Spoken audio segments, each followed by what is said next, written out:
Assalamualaikum warahmatullahi wabarakatuh. Perkenalkan, nama saya Uli Wulandari Eskel MSI. Saya adalah dosen di program studi Teknik Penangkapan Ikan, Politeknik Kelautan dan Perikanan Karawang. Pada kesempatan kali ini, saya akan berbagi tentang keseharian saya dalam menjalankan aktivitas saya, tugas dan juga tanggung jawab saya sebagai seorang dosen di Politeknik Kelautan dan Perikanan Karawang yang menjalankan Tridharma Perguruan Tinggi, khususnya pada kesempatan ini adalah bidang pengajaran. Nah, saya ini mengampu mata kuliah tingkah laku ikan dan daerah penangkapan ikan dengan bobot sebesar 2 SKS untuk mata kuliah ini.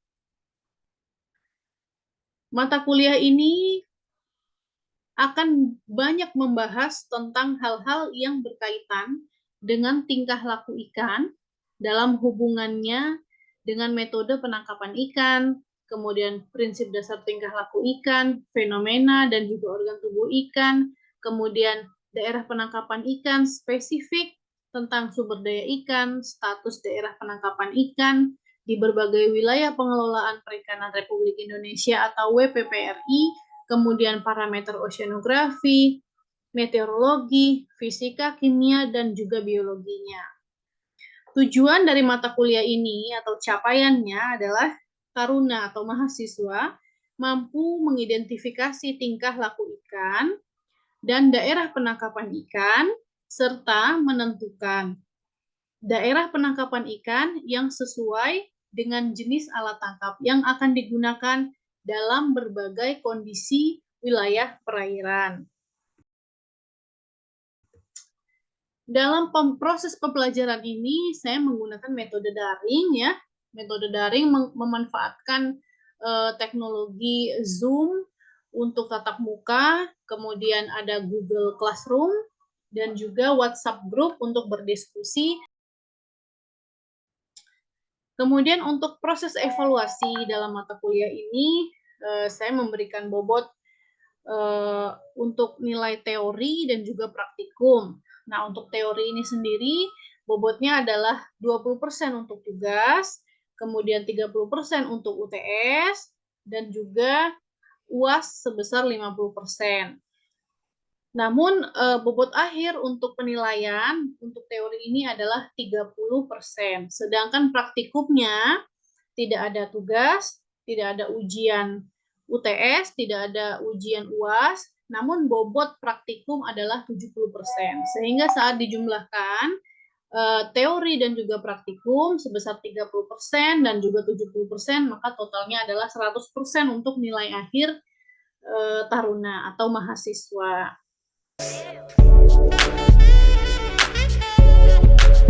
Kedengeran nggak, Dek? Siap kedengaran, Bu. Oke, baik. Saya mulai saja perkuliahan kita pada hari ini. Assalamualaikum warahmatullahi wabarakatuh. Waalaikumsalam. Semoga semuanya dalam keadaan sehat ya. Sebelum saya masuk ke materi, saya akan mengulas kembali tentang rencana pembelajaran kita atau RPS kita supaya kita saling mengingatkan. Oke.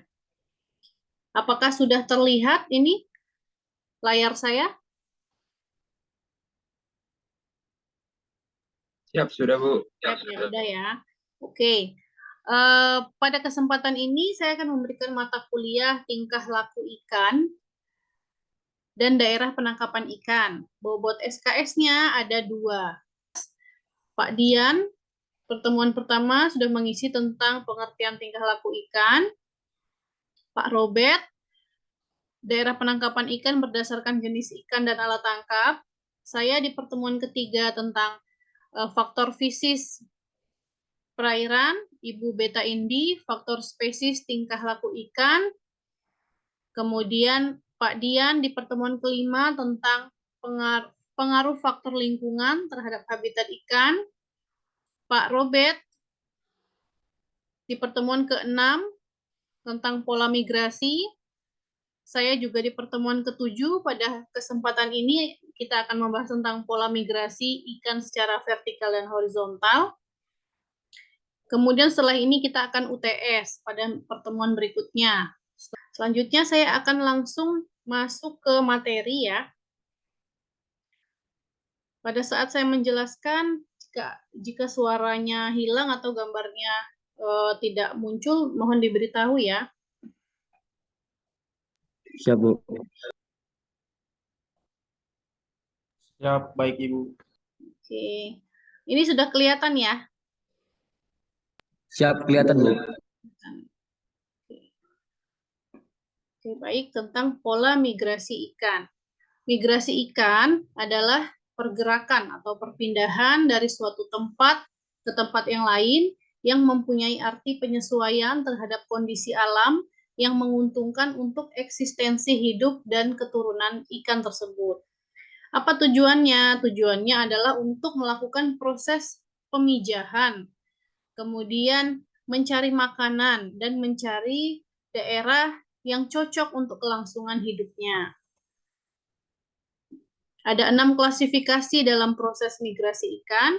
Yang pertama Catadromus, hidupnya di laut, kemudian dia akan melakukan migrasi ribuan kilometer dari laut menuju ke air tawar.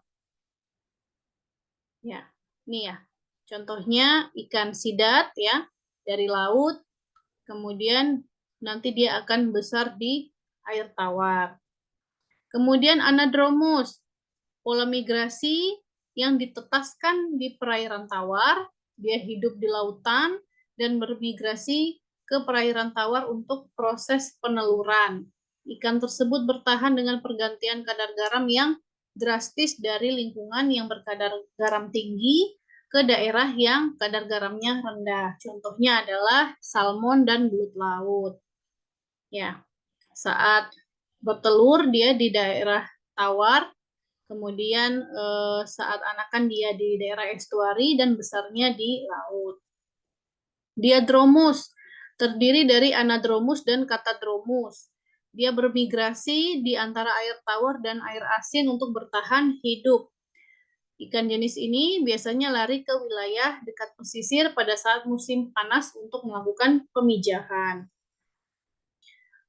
Amphidromus adalah ikan yang bertelur di air tawar atau air payau estuari yang kemudian larvanya akan terseret ke lautan, kemudian bermigrasi kembali ke air tawar sehingga dewasa dan kemudian akan kembali memijah.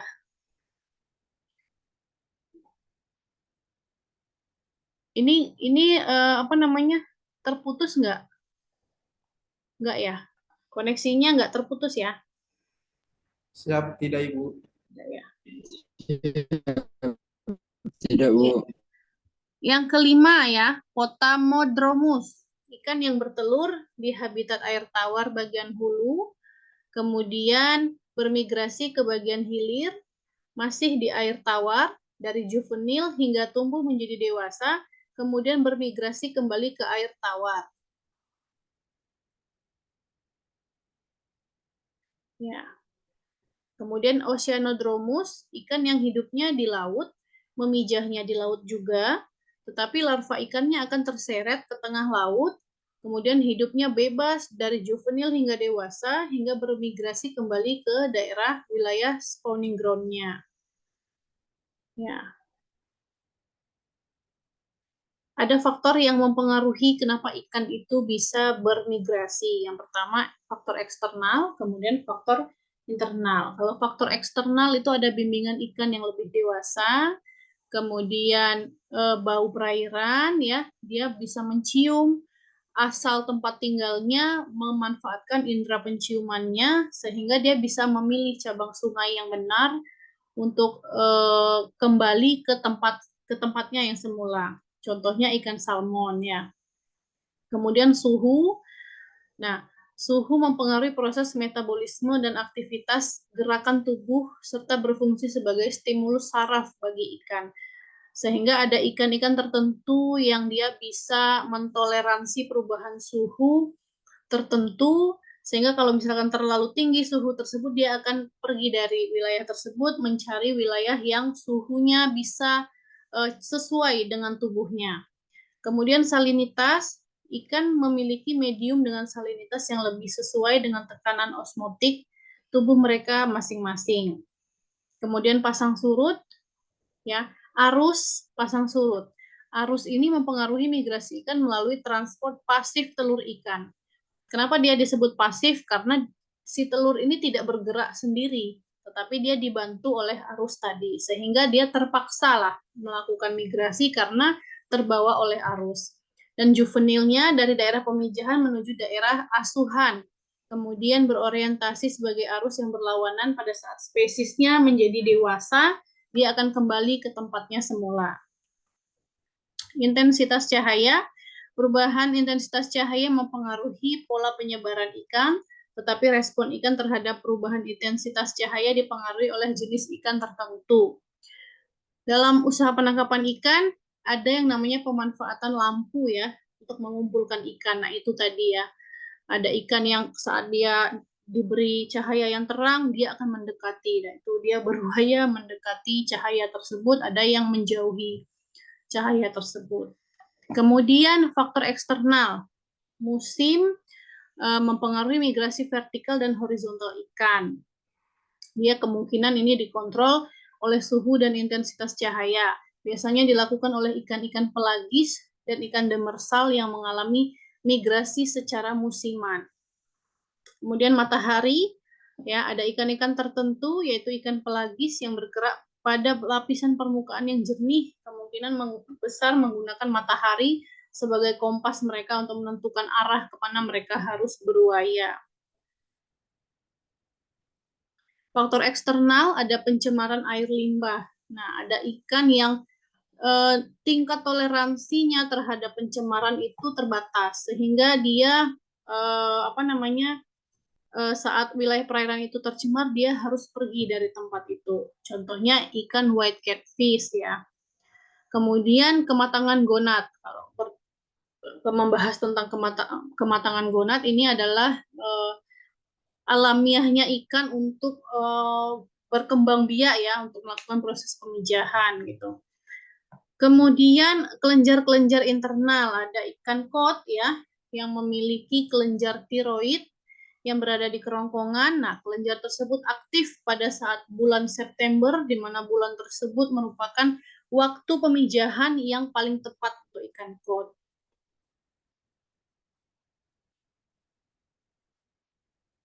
Nih ya, waktu migrasi dibedakan menjadi dua, horizontal dan vertikal. Kalau horizontal itu biasanya proses migrasinya lebih panjang, kemudian juga musiman, tergantung ya. Ada juga yang lebih pendek sesuai dengan karakteristik dari wilayah perairannya masing-masing. Kemudian secara vertikal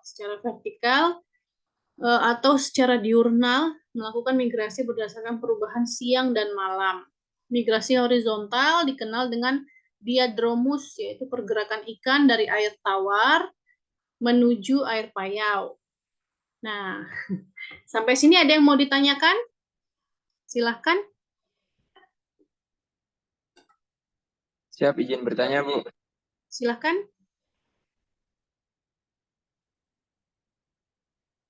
Ini saya stop share dulu ya. Silahkan yang ingin bertanya.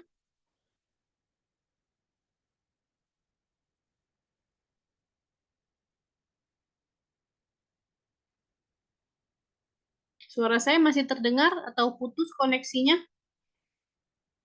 Siap terdengar, Bu. Siap izin bertanya, Bu. Perkenalkan, saya Bilal Muhtadin. Siap izin bertanya, Bu. Bagaimana jika ikan tidak berwaya? Apakah mampu bertahan jika perairannya tercemar? Oke, ya. Jadi ada ikan yang tidak melakukan ruaya.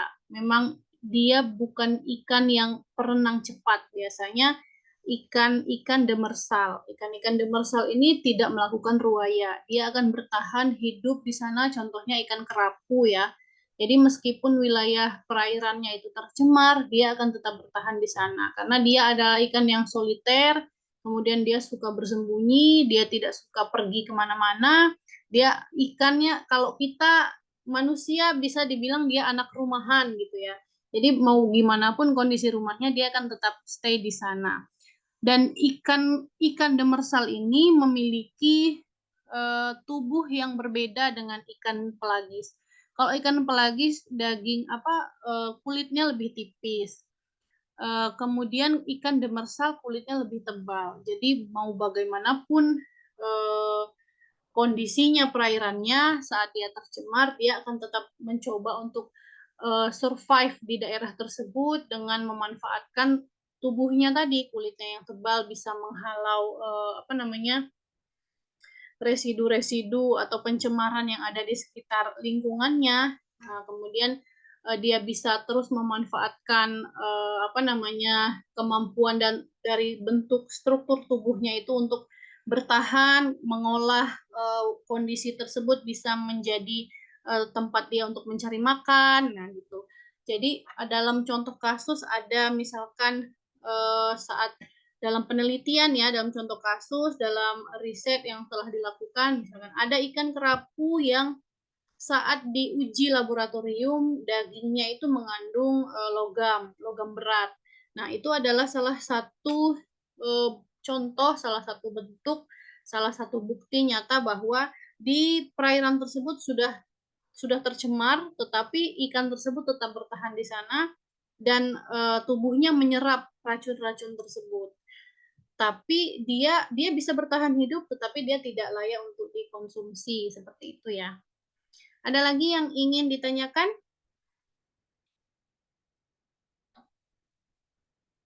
Siap izin bertanya, Bu. Silakan. Siap. Bagaimana jika ikan tidak beruaya, apakah mampu bertahan jika perairannya tercemar? Siap, terima kasih, Bu. Ya, itu tadi sudah sempat saya jelaskan juga. Jadi dia tetap bisa bertahan walaupun perairannya tercemar. Jadi contoh lain selain ikan ya yang mampu bertahan ya biota laut itu contohnya kerang-kerangan. Kalau misal tidak hanya di laut ya, di sungai juga kan ada ya kerang-kerangan itu. Nah, itu dia kan tidak bisa berpindah. Kalaupun dia pindah, dia bergerak atau berpindah itu jaraknya tidak jauh ya, kerang-kerangan itu ya. Kerang darah seperti itu ya yang biasa dikonsumsi gitu. Nah, saat dia itu berpindah, dia berpindahnya tidak terlalu jauh dari tempat awalnya dia tinggal. Nah, sedangkan pencemaran ini kan eh, tidak tidak seperti di darat ya. Dalam satu petakan tanah, misalkan di sana ditumpuk sampah atau di sana disiram minyak, maka 1 atau 2 meter dari sana tidak ada minyaknya, misalkan tidak ada sampahnya gitu. Kalau di laut tidak seperti itu. Saat satu wilayah perairan sudah tercemar, terkontaminasi, maka dia menyebar kan di sana.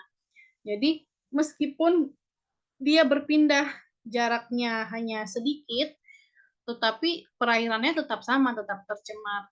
Dan dia sama tadi seperti ikan kerapu itu, dia mencoba untuk bertahan di sana, defense di sana, survive di sana, dan menyerap tadi residu-residu dan racun yang ada di sana, sehingga ada kasus yang terjadi dalam manusia yang mengkonsumsi kerang tadi saat dimakan menjadi racun bagi tubuh kita gitu karena di dalam kandungan tubuhnya si kerang tadi sudah terkontaminasi logam berat dan lain sebagainya seperti itu. Cukup jelas atau ada yang ingin ditanyakan lagi?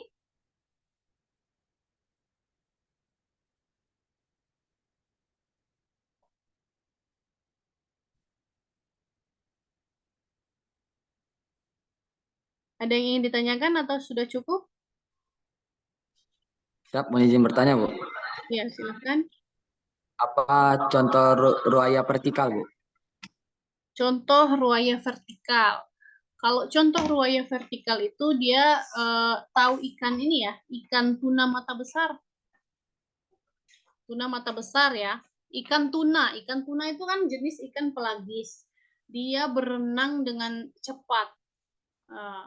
Dia biasanya di permukaan. Tetapi khusus untuk ikan tuna mata besar, dia itu melakukan ruwaya berenang cepat, tapi tidak hanya di atas permukaan air saja, tapi dia melakukan ruwayanya secara vertikal ya, secara vertikal artinya dari atas ke bawah atau dari bawah ke atas mengikuti suhu dari perairan itu tadi.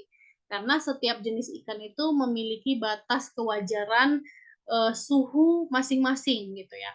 Nah, untuk ikan tuna mata besar ini dia mengikuti suhu tubuhnya. Jadi dia mencari perairan yang sesuai saat misalkan suhu tubuhnya di permukaan tidak cocok dengan dirinya, maka dia akan turun ke bawah. Nah, kalau tuna mata besar dalam kesehariannya dia bisa melakukan ruwaya vertikal itu sebanyak 457 meter setiap harinya.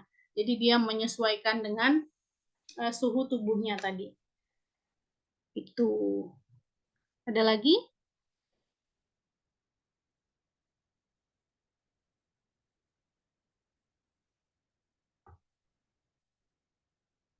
Siap, cukup, Bu. Cukup ya. Oke. Kita bisa buka kameranya sebentar ya. Saya mau ambil gambar.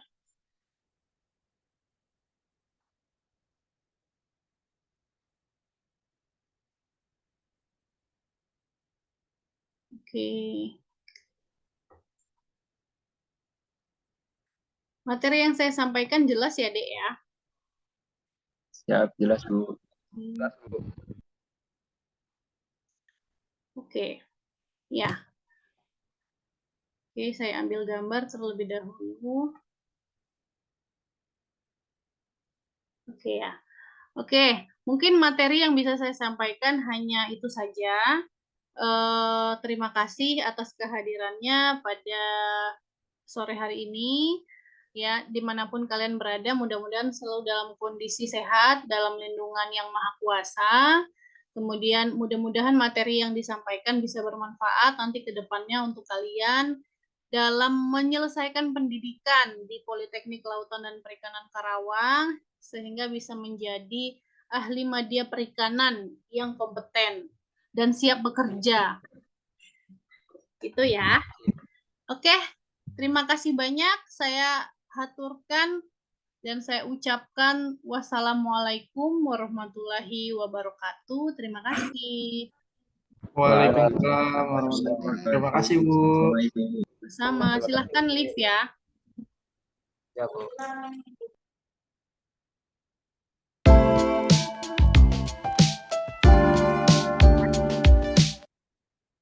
Ya, baik itu saja yang bisa saya sharing, yang bisa saya bagikan terkait dengan keseharian saya sebagai seorang dosen dalam melaksanakan tugas saya dalam bidang pengajaran atau pendidikan. Semoga video ini bisa bermanfaat, kemudian bisa memberikan tambahan ilmu pengetahuan bagi siapa saja yang mendengarkan atau menonton. Sekian yang bisa saya sampaikan. Wassalamualaikum warahmatullahi wabarakatuh. Terima kasih.